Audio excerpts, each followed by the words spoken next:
Well, we got here and I got out and just talking to the officers at the other address, and as we're talking we heard a bit of screaming and shouting. I looked down the street thinking it was going to be nothing, but when I looked down I could see smoke coming out of the front door of the house, and you could see a kid hanging out of the transom window on the first floor screaming and shouting. So I ran down the street. By the time I got down the street, the child had climbed out of the window and was stood on the sill, the outside sill of the window, and there was one of the neighbours was stood underneath him and trying to encourage him to jump down. So I ran straight into the house. I went in the first time I went in, the smoke was too thick, and I didn't realise just how bad the smoke was. I got to the top of the stairs, must have tried taking a breath. My throat just closed up, my knees buckled, and I thought I've got to get out. I thought straight away I've got to get out, get some air. So as I say, thankfully I got back out, took a few breaths, and then held my breath and ran back in. I thought I'll see how long I can hold my breath, see if I can find the child or anything. As I got to the top of the stairs though, I realised there was a window, and I thought, if necessary, I'm going to smash this, but it was unlocked, so the transom window was open. So I stuck my head out of there, smoke billowing out at the side of my head now, but I could get a couple of breaths and carried on looking.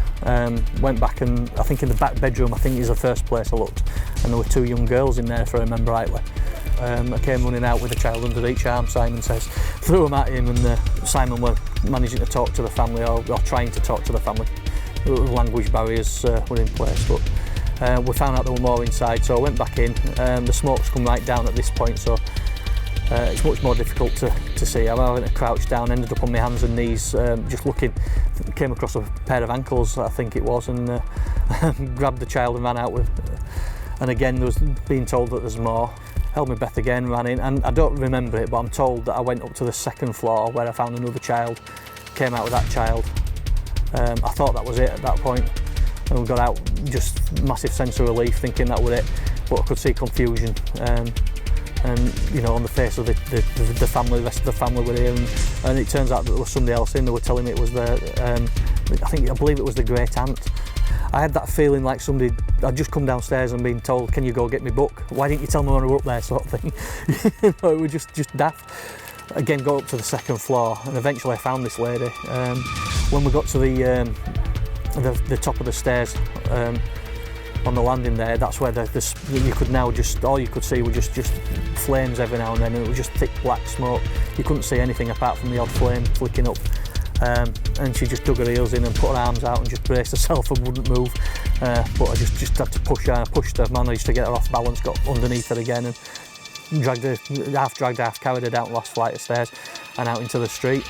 And then I was told that was it, and I was very, very relieved. All I remember thinking is, you know, just get them out, get them out. Just wanted to, you know, as quick as I could. Just the fire were getting worse.